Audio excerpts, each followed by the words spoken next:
All right, sorry guys. Let's try that again. We're going to run a little late just because of some technical issues here. My apologies. I was trying to get rid of some of the dinging that was going on in the background. I muted the wrong thing, so I muted myself. All right, let's try it again. This year we have the our upcoming trailer show, which hopefully you're all aware of. We're really excited to bring a very big show to you once again. This is including action-packed education session, as well as just an amazingly full floor for exhibitors. We have the floor that's full. We have our lobby that's actually full, and we have outside exhibits as well, once again. So really excited to bring this to you. If you haven't registered yet, please be sure to navigate over to the website, natda.org, and get yourself logged in, register. Those dates are August 28th and 29th for the show. And on the Tuesday, the 27th, it's going to be our education day. So be sure to register for that, as well as get your rooms secured. They're going fast.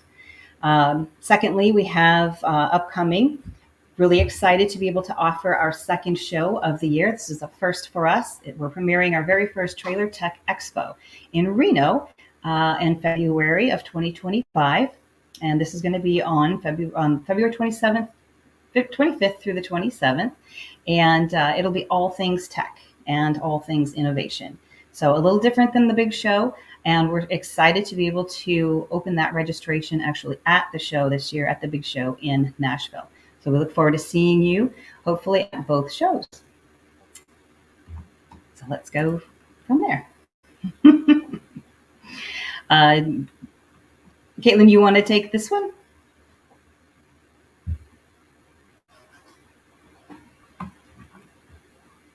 We have the Women in the Industry Roundtable at the show, actually. At the big show, once again, we're excited. We are going to have a panel discussion with Sarah Hay moderating, and then we're going to follow that with roundtable sessions with Caitlin leading that once again. So we're really excited to have that. It's the last session of the day on Tuesday, and then following that, we're going to have a really fun NATDA backyard barbecue welcome party for everyone. That's vendors, manufacturers, and dealers. Everyone's welcome, and we look forward to seeing you guys for that. Okay.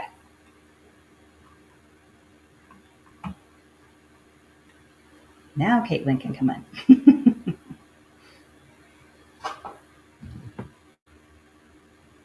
I'm not even Caitlin.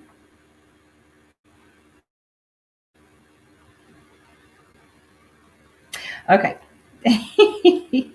All right, we're going to be opening today's webinar with our wonderful presenter, Debbie Peterson, and I'll do a quick introduction, and then without further ado, we'll let her move forward. So sorry for the technical issues today. So I'd like to introduce Debbie Peterson. She's an unstoppable force in the empowerment field. Debbie travels the country sharing her expertise on harnessing the power and the mind to unlock personal and professional potential. As a sought-after keynote speaker and consultant, she's helped countless individuals gain clarity, focus, and motivation to achieve their next level of leadership. Debbie's also an accomplished author, podcast host, and creator of her unique Clarity Leadership program, which provides professionals with the tools they need to achieve an authentic path to leadership success, but without sacrificing who they are in the process. And when she's not busy transforming lives, you'll find her chasing sunshine from Pennsylvania to Florida with her husband, Tom. And we're super excited for this topic, I have to say. So let's all welcome Debbie Peterson, the master of clarity, who knows exactly how to help you bring out the best of who you are in your career and life.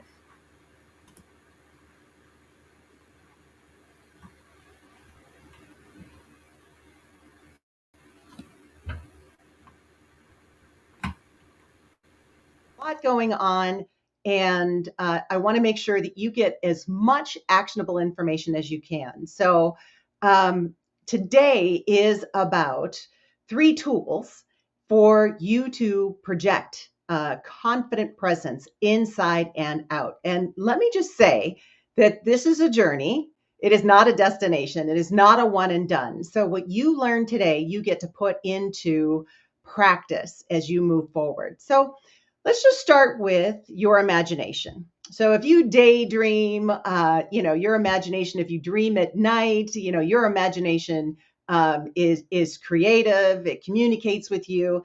And with the faculty of your imagination, I just want you to imagine in your role if you were showing up in a more confident nature, if you weren't playing small, if you were willing to step out of your comfort zone, if you were willing to play bigger, make a bigger impact, if fear wasn't an option, if there were no obstacles, how would you show up in your work? And so I want you to let that percolate, because what we're doing is we're planting some seeds in your mind saying, okay, this is what we want to find. So when it comes to having a more confident presence, what I have discovered in my years, my own journey becoming more confident, and in working with my audiences and clients, that there are 3 phases that you need to address. And that is what we're going to cover today. So we're talking about, stepping up, speaking up, and showing up. Well, what does that mean? So let's start with step up, the first piece of the trifecta, so to speak. So when I say step up, here is what I mean. It is about you knowing who you are.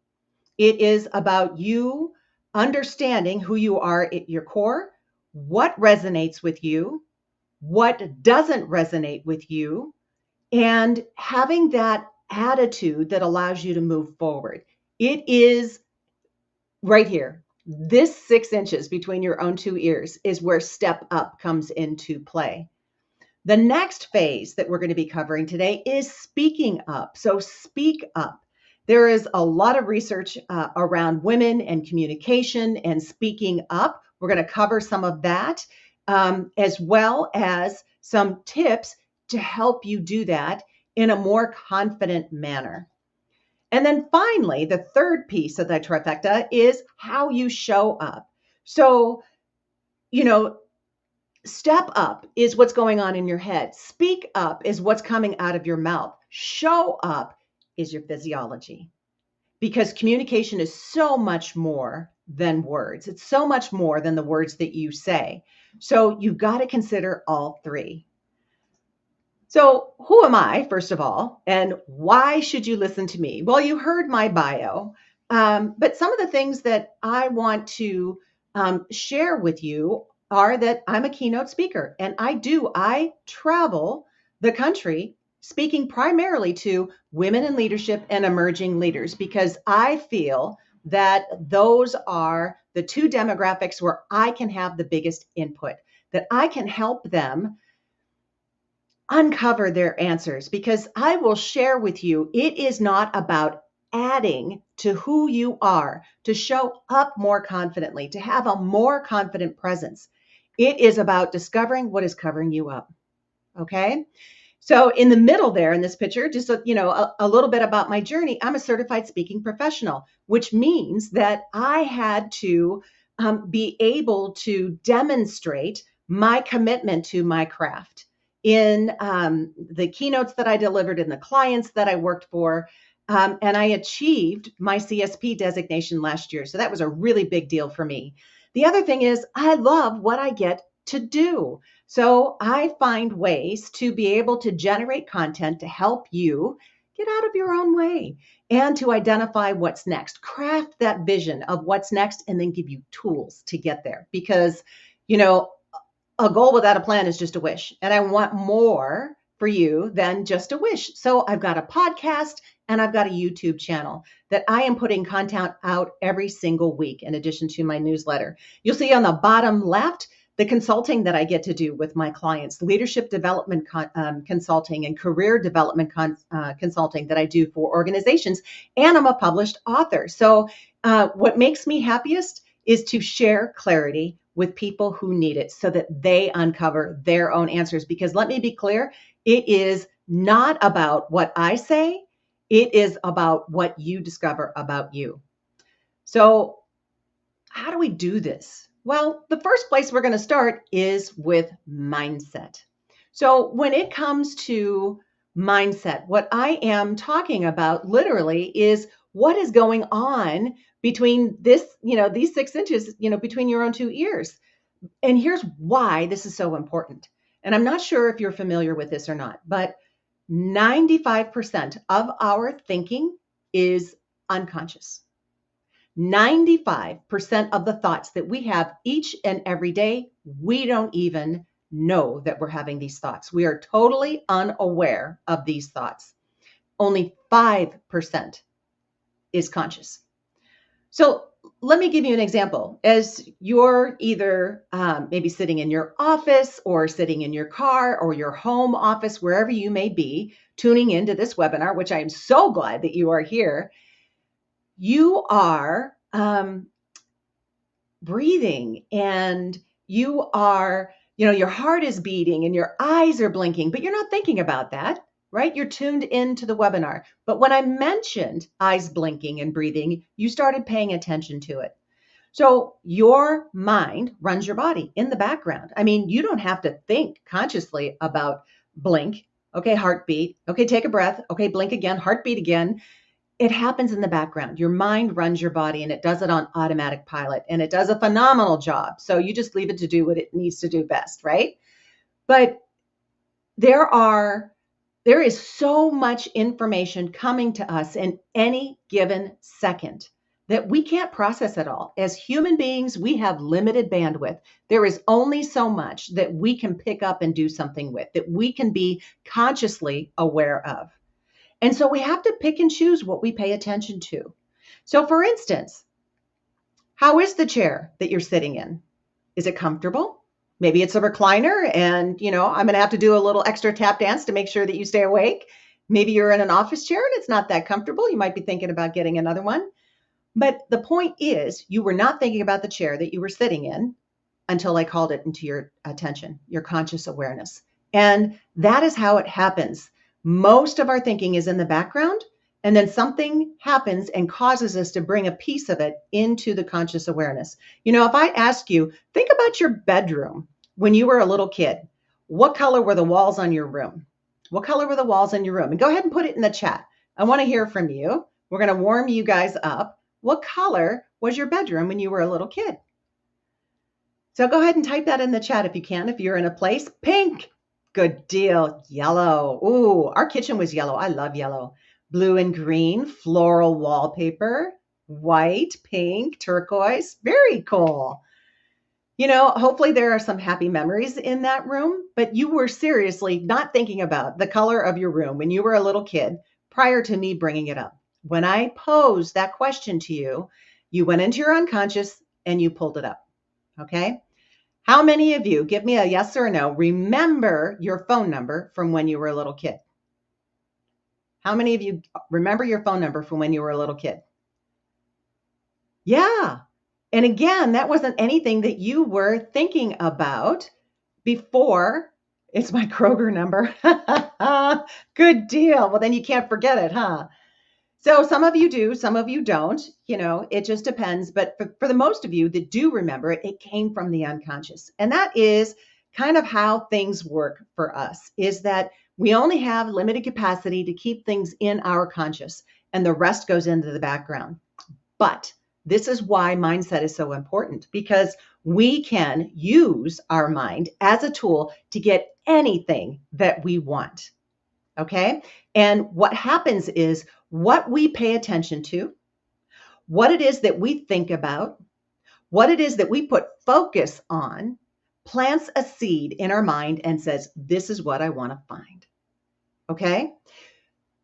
Because the majority of what we're doing is unconscious. So I want you to think this morning, you got up, got out of bed, went trotting down the hallway into the bathroom, grabbed your toothbrush and your toothpaste, and you started brushing. And you started brushing in the same place that you do every single day. You got a routine, whether you realize it or not. And that place where you start could be so unconscious that you don't even know where it is. But let me ask you, while you are brushing your teeth, There may be some of you who are extra careful brushers, and you are thinking about the routine as you go from every tooth in your mouth, front and back, to make sure that you get them for the appropriate time. But for the majority of us, even when I am brushing my teeth and I'm trying to be careful, my mind wanders and I start thinking. I think about all kinds of things while I'm brushing my teeth. What do you think about when you're brushing your teeth? Are you thinking about your kids, work, something that's going on, something that's happening in your life at the moment? We just it's because we're doing this automatically. And so that's the way the mind works. The things that we already know how to do, we create a pattern, we create a routine, and then we don't have to think about it anymore. We don't have to give it any more mental bandwidth because we already know it works. So we're creatures of habit. But here's the deal. When you wake up in the morning and you draw your first breath, conscious, awake, does your mind go to opportunities of the day, things that you're looking forward to, gratitude for what you're experiencing in your life? Or does it kind of go to the dark side? And does it start problem solving right away and thinking about the things that are going wrong and thinking about just some of the problems that you might encounter? You don't even know if they're going to be a problem, but your mind goes there.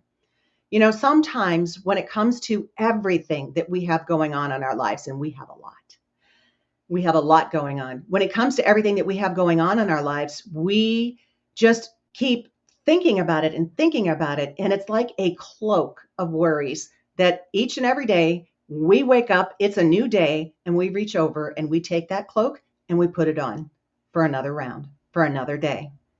And mindset is something that is so simplistic, but it is so terribly important to you showing up in a more confident manner.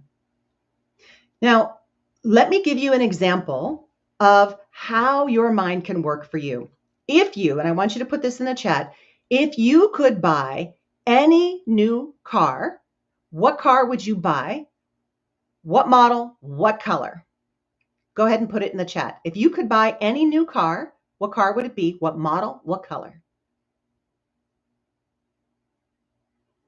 Ooh, I like that. White and black. I don't know if I've ever seen a two-tone. That sounds pretty sharp, Caitlin. And is the white flat white or pearl white?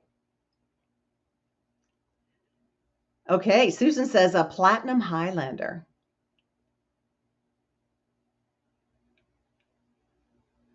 Okay, white platinum Nissan Armada. Ooh, definitely pearl. I'm with you, Caitlin. Oh, you did? Okay. Leanna, I gotta see this. You gotta send me a picture. Cadillac CT4 Sable Gray. That sounds beautiful. GMC Denali, white and black. Yeah, I know. Toyota 4Runner, black. Oh, an F-250 Power Stroke, the new bluish gray color. I have seen that. That is gorgeous. Nice. Okay. So, Jordan, I'm going to play with you. You don't need to do anything, but we're just going to use you as an example. So, Jordan, I'm assuming you're a busy person, right? You got a lot going on that you don't have, there's just so many things going on. You don't have a lot of time to yourself, it seems like. And you are after this Nissan Armada, right? That the white platinum Nissan Armada. So say you are scooting around your house, you're getting all of these things done. You had a to-do list, you're powering through it, but need to take a break. So you grab the remote, grab a bottle of water, you sit on the couch, and you go flicking through the channels. And as you're flicking through the channels, just for a couple of minutes, you come across a car commercial. And let's say it is November, because in November, the car commercials get really interesting because everyone comes in red or with like a big red bow on it because it's the season of. So say, for instance, Jordan, you are flicking through the channels and you see this Nissan Armada, this platinum white. And it, sure enough, it's got a big red bow on it. And you think, oh, that is such a cool vehicle. I would really like to have one of those vehicles. And as the commercial goes, and they're showing the inside, the cockpit of the SUV, and they all the trim options and things like that. And of course, people on the commercial are just absolutely living their best life because that's what they want you to think when you buy the car. And you start thinking, wow, yeah, I can imagine what this would be like to drive this car. The stereo system would be awesome. That new leather smell, the new car smell when you get in it, the digital dash, like all the things you imagine being in this car. And then you start thinking, yeah, I'd look pretty good in this car too, right? But you're busy. The car commercial ends, you forget about the Armada.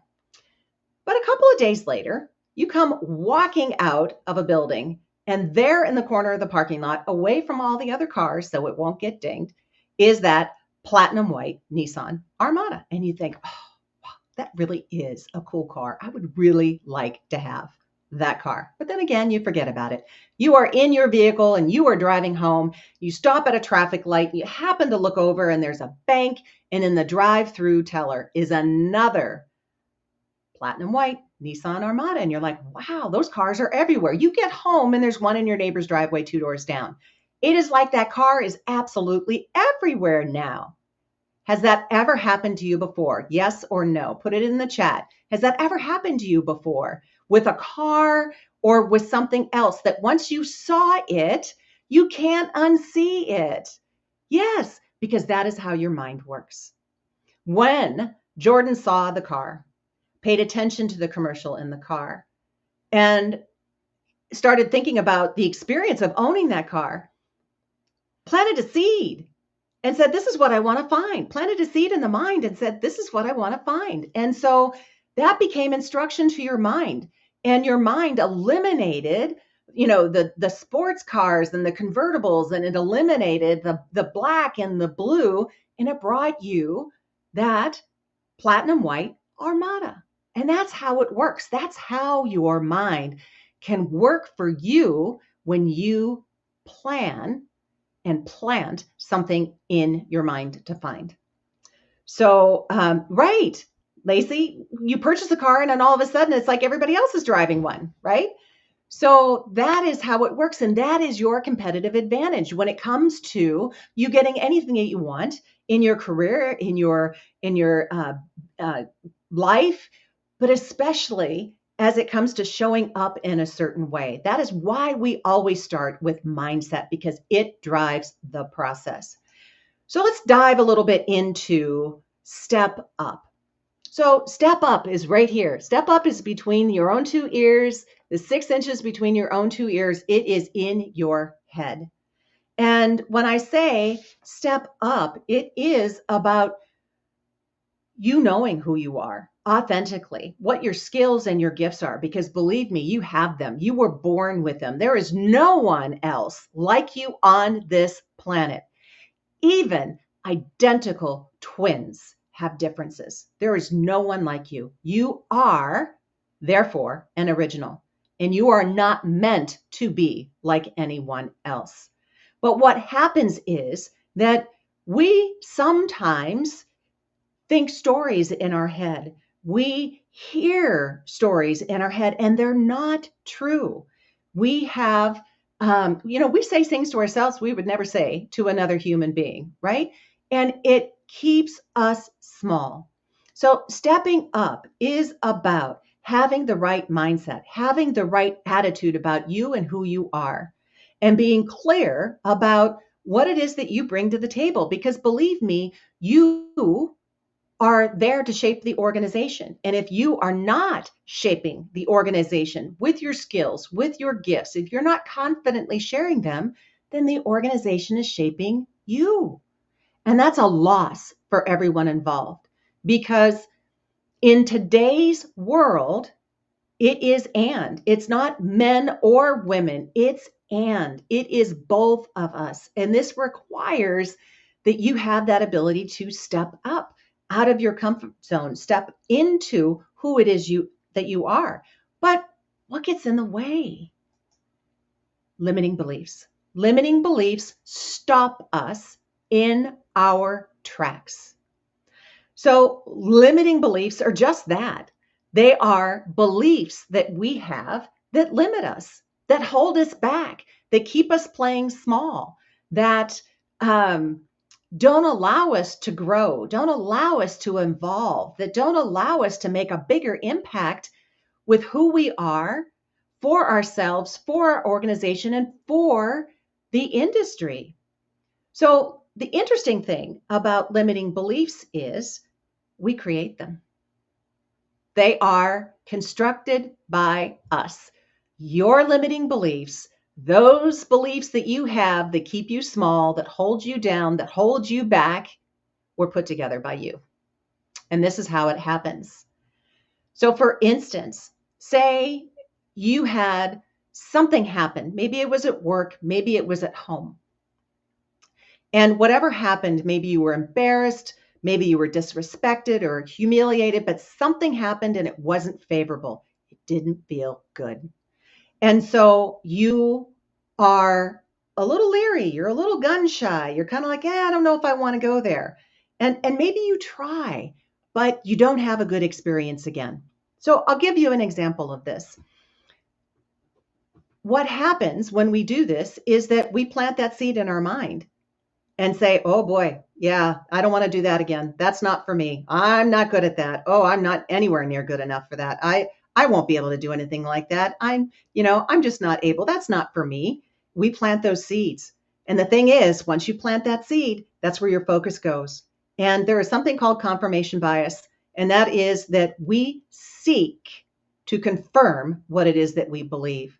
And so limiting beliefs, by virtue of being beliefs, run full time, automatically in the background. We don't even know that they're going on, but there's a way forward. So let me give you an example of a limiting belief. Say, for instance, you were going for an interview. Maybe it was for your very first job and you were worried about the interview. Oh my goodness. I hope that I show up okay. I hope that I sound confident and I'm able to give good answers. And oh, by the way, put it in the chat. What was the first job you had? What was the first interview? What job was it? Put it in the chat because I'd like to see. Mine was a drive-in, right? So say, for instance, it's the first job. You're worried about the interview. You don't want to sound like an idiot. You get, a car hop. Cool. You get into the interview and sure enough, you can't string a sentence together. You're not making sense. You lose track. You're really nervous. Your hands are sweaty and you just want to crawl under a rock. It didn't go at all like you wanted it to. Oh, man. And then, a little later on in your career, it's a big deal. You got a promotion you want to go after. Like, this is the job for you. It's all you ever wanted. And you start thinking about the interview and all of a sudden those old feelings are coming up and it's just like, oh, I'm not good at interviewing. Oh, I just suck at interviewing. I get so nervous. I'm not any good at it. Planting seed, planting seed, planting seed. This is what I want to find. And so sure enough, maybe the interview goes okay and you get the job, but it was painful for you. It was just hard. Well, here's what's going on. I'm going to pull the curtain back on this because when you had that very first job interview, so for me at the drive-in, I was 15, right? You could have been 15, 14, 16. You could have been in your teens, young 20s, whatever it was. If you didn't have a good experience, it stung. And that planted a seed in your mind. And at some point, unconsciously, you made a decision. Whoa, I'm not good at that. That's not good for me. That's not anything I'll ever be able to do well. And when you made that decision, you planted that seed. And it became a full-blown belief because with confirmation bias, you went out and looked for confirmation that, yep, you suck at that. Yep, that's always going to be hard for you. Yep, that's not something you're able to do. We program ourselves with these limiting beliefs. And the thing is that as long as you allow these limiting beliefs to continue, you allow them to define you, and they've got to stop. So what is it that you can do, And what are the biggest limiting beliefs that we have?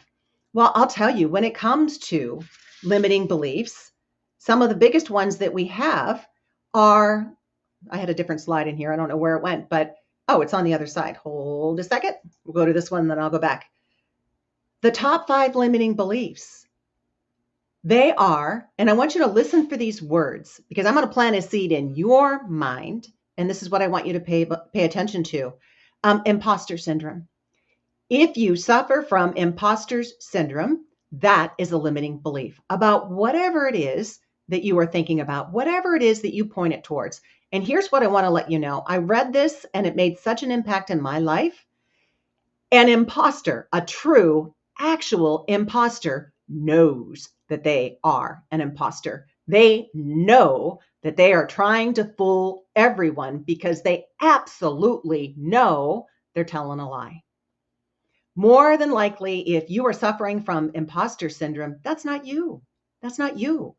So imposter syndrome is one of them. Anytime you say, I can't is one of the top 5 limiting beliefs. Anytime you say, I'm not able, that is one of the top 5 limiting beliefs. Anytime you say, I'm not good, and there's an enough in there, good enough, talented enough, pretty enough, whatever, connected enough, knowledgeable enough, experienced enough, whatever word goes in front of enough is a word that you want to pay attention to, especially when it comes in a negative connotation. The last one is won't. Oh, I won't be able to do that. I wouldn't ever be able to do that. Pay attention to these limiting beliefs and what is it that you can do instead. You can catch it, you can challenge it, you can change it. This is going to become your mantra. Catch it, challenge it, change it.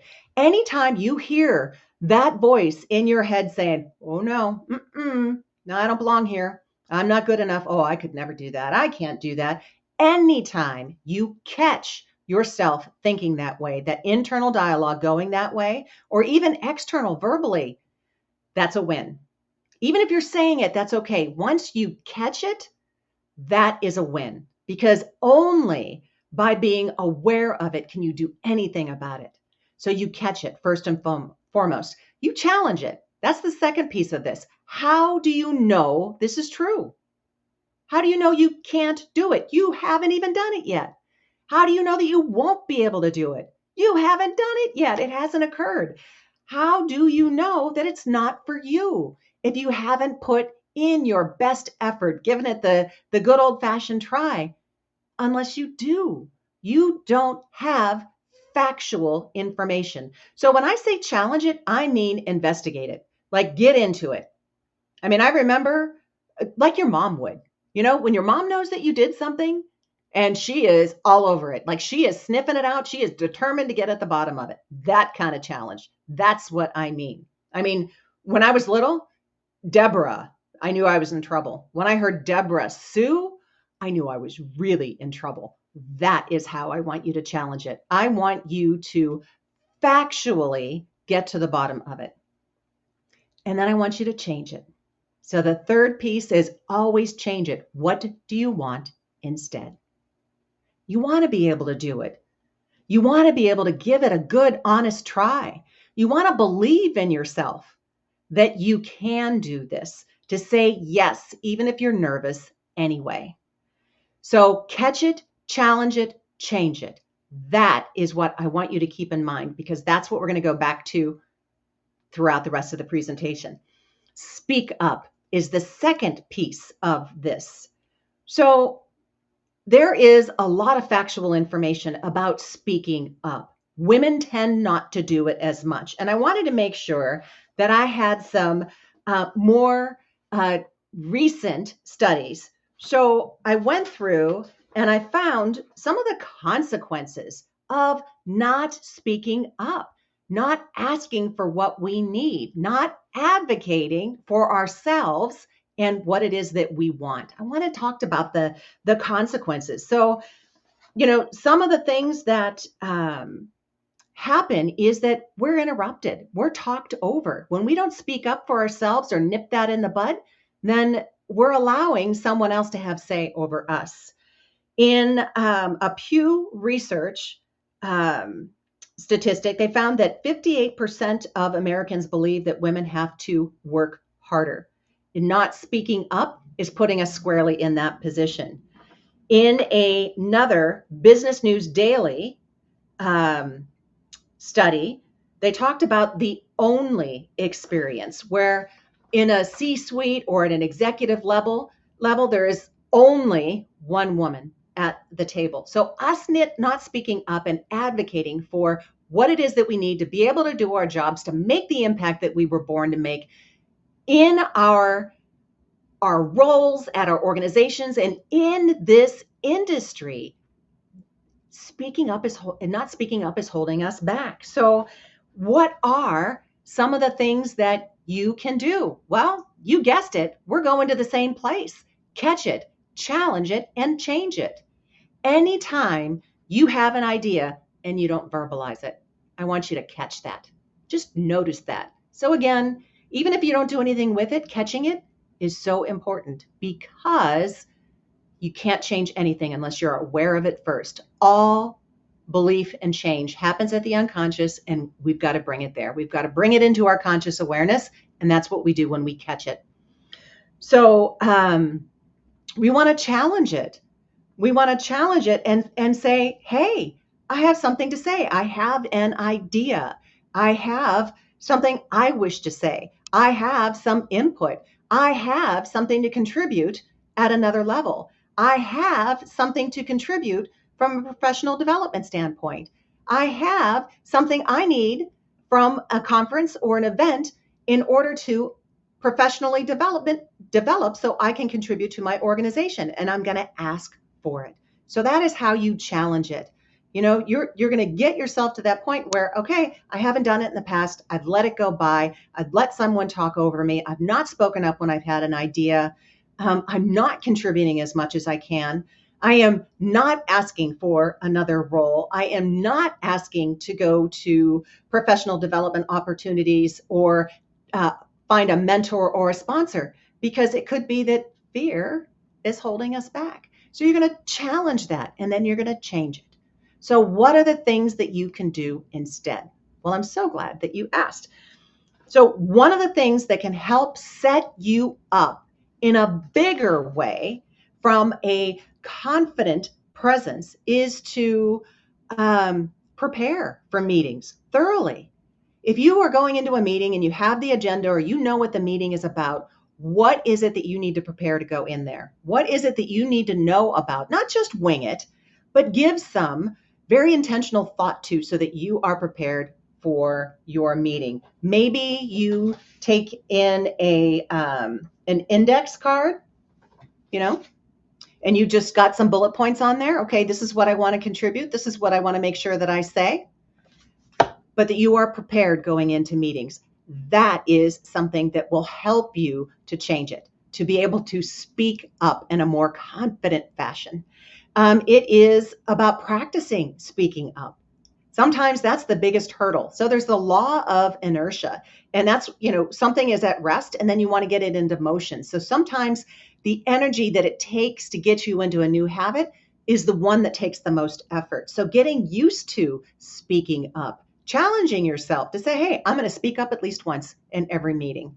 Or if it happens that you are being spoken over, that you're going to say, hey, I want to finish my thought. And you're not going to say it in a nasty way, but just in a very matter-of-fact way. I want to finish my point, right? That maybe it's Toastmasters or challenging yourself to present in a meeting, to make sure that you are sharing what it is that you're learning, right? What you think about comes about. That is terrific. Seek feedback. Seek feedback from people who are really great in meetings, who are confident communicators. And what is it that they can share with you? People can shortcut your process. Keep learning. Keep learning. Have that growth mindset and know that there is always more to take in. Choose your moments wisely. Jump in when you know that this is something I believe in strongly. That it's not just talking to hear yourself talk, but it's something that's meaningful to you. What about allyship? Are there males in your organization who would advocate on your behalf? And how can you connect with them and allow them to do that? Have allies in the organization. Volunteering for things that are a little more visible, putting yourself out there and becoming more visible. These are all things that you can do to be able to speak up more. Because what I want you to understand is that if you aren't asking for what you want, then the answer is always no. If you never ask for what you want, the answer is always no. So when it comes to speaking up for yourself and asking for what you want, I want you to think about what is next for you in your role, in your professional life. What is it that you want to do that is something for you to be able to move out of your comfort zone, to be able to step into a bigger role, to show up more visibly in your organization? What are the things that you can do? What is next? And I'd love to hear from you, and go ahead and put it in the chat. What are you thinking about in your career? Is there a promotion that you want? Is there a training you want to go to? Is there a mentor maybe that you want to acquire, or a sponsor, or an ally? Is there some sort, so the women in trailers, or the trailer shows, do you want to go? Do you need to ask for what you want? So put it in the chat. What are you thinking about that might be next, that you have an opportunity to ask for what it is that you want? And I will tell you, I'm going to give you an example from my own life.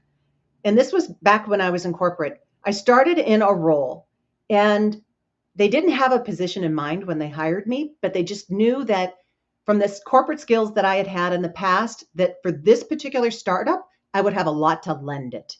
So they said, how about corporate secretary, and we'll pay you this much money? Okay, fine. Well, a few years down the road, it's a startup. They don't have a whole lot of bandwidth, but now they're making money, right? But my salary hadn't changed. And I honestly believed that it was not about malice, that they were trying intentionally to overlook me. So here's what I did. I advocated for myself, but I did it with research. And I went out and I spelled out, okay, here's what you hired me to do. Here are my responsibilities. Here's what I'm doing now. My responsibilities had totally changed. Here are some of the jobs that have these responsibilities. And here are the salary benchmarks for some of these jobs, locally, regionally, nationally. Finally, here's what I'm asking for. Had it all laid out on a piece of paper. And I went into my boss and I said, this is what I've been thinking about. I'm going to leave this with you to think about, and then you can get back to me and let me know. He came back. He made me wait 3 days and said, yes. Took the paper, put it on my desk, and walked out. That was a 60% increase in my salary. 60. What if I would have left that on the table? So if you never ask, the answer is always no. So again, we're going into, and my slides seem like they're a little mixed up. I'm not sure. So we'll go back to it. And this is what I want you to do. Catch it, challenge it, change it. When you are not speaking up, catch it. When you are not asking for what you want, challenge it. What's the story in there? When you want something different, I want you to change it. I want you to think about the opportunities that you can take to get what you want instead, and doing it even if you're scared. So let's talk about the last piece. So the first piece, when we talk about step up, right here, baby, the 6 inches between your own 2 ears. When we talk about speak up, it is what you verbalize. It is what you articulate. It is what you ask for. So it's all about what you speak. Show up is about your physiology. So when it comes to showing up is anything that your physiology does or is on your physiology. So as human beings, we are programmed to judge. We are programmed to judge. We look at people and we make a split-second judgment. We got a story about them. Maybe you like the orange sweater, maybe you don't. Maybe you had some stories about me when I started here, but you looked at me and you made a judgment. Don't feel bad about it. That's how we roll. That's what we do as human beings. We're just always assessing kind of the landscape. But think about people that you are judged by, even inadvertently. So when I say show up, I want you to think about how it is that you hold your physiology and what goes on your physiology, what goes on your body. So for instance, standing tall, we tend to slouch these days, or we tend to hide ourselves and cross our arms or look down. It is standing tall, is having the physiology, even sitting in a chair, sitting up tall. That is a sign of confidence. In a meeting, sitting up tall, making eye contact. That is a sign of confidence. If you're not comfortable looking someone in the eye, look between the eyebrows or the cheeks. They'll never know. But making that eye contact, right? Not meet the Fokker style, staring them down, but just that gentle, sort of reoccurring eye contact. These are things that you can easily do. Stand tall and make eye contact that will help you come across as more confident. But it is also what you put on your physiology. So each day when you go to the closet in the morning, whatever you pull out, consider, is it saying something about where you've been or where you want to go? Because even what we put on our physiology says something about us. And I'm not saying it's not fashion, it's not investing a ton in clothing or anything like that, but it is putting on something that's appropriate. Is it stained? Is it torn? Does it not fit you well? It's ill-fitting, kind of like hand-me-downs when you were a kid, if you had those. I know I did when I was a little kid, but being able to put something on that says something about you and where it is that you want to go. So paying attention to these. And so again, it is the same thing. Think about it. Catch it, challenge it, change it. This is your mantra now. When you go into the closet in the morning, instead of just doing it unconsciously, catch it. Challenge yourself. What is it that you're going to pull out? When you're in a meeting, challenging yourself to sit up tall, right? And then change it. Select the clothing that allows you to feel good about yourself, that says something about who you are, that fits you well. Challenging yourself to sit up in the meeting, to stand tall when you're meeting someone else, to make the eye contact, holding your physiology in a confident way, even when you don't feel like it, because the mind affects the physiology, but the physiology also affects the mind. So by virtue of standing tall, even when you don't feel like it, will start to impact how you think about yourself. So here's my question for you. What will you do now? What is it that you will do now? One thing that you learned from today. And if you would just type it in the chat, I would love to hear from you. And while you're doing that, I'm also going to let you know that I am so incredibly lucky to be able to do what I do. And I would love to get your feedback. And I'd also love to give you some goodies. So if you scan this QR code and give me a little bit of feedback about, hey, was this presentation relevant? Is there anything that you want to see different? Are there topics that you want to know more about? If you can give me some feedback, that would be great. And as my gift to you, I have a resource to the next level of your career, your leadership, your life. It is 5 days to your next level. And that is my gift for you, to be able to take this and fully consider how you want to make a bigger impact in your career, your business, your leadership, or your life. So Shannon, you go. I would love for you to stay in touch with me and let me know how that goes. Okay. Speaking up more, Jessica, that is terrific. I am here for you. However I can help you and serve you, I am happy to do that. So be good to yourselves. I am wishing you all the clarity that you deserve. And take care. Bye-bye for now.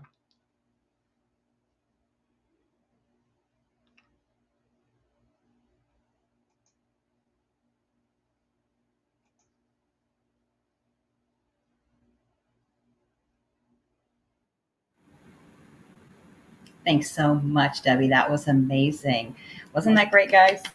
I know we can't see everybody, but that's I love anything that challenges, your mindset and making you really realize what's important and what we're telling ourselves every day is a huge part of that. So thank you for sharing all those great points and tips. We have Caitlin on now. I'm sorry. I'm gonna let you take the floor. Oh, I think you got to keep it, Leanna. We can't hear her. And now we can't hear you. Sorry, guys. um, we just wanted to thank our council members also for being here. We've got more meetings coming up, or at least a meeting coming up, and we'll be chatting with you soon about that. And we did thank our sponsors in the beginning, so thank you again for helping us put these presentations on, and we'll look forward to having this amazing event at the show and having a roundtable event as well as the panel. And hopefully you'll stay tuned for more. We look forward to all of your smiling faces at the show. And feel free to definitely use that QR code, follow up with Debbie if you have any questions or would like to talk with her further. And or you can reach out to us and we can put you in touch with time today, guys. We'll talk to you very soon. Be good to yourselves. Bye.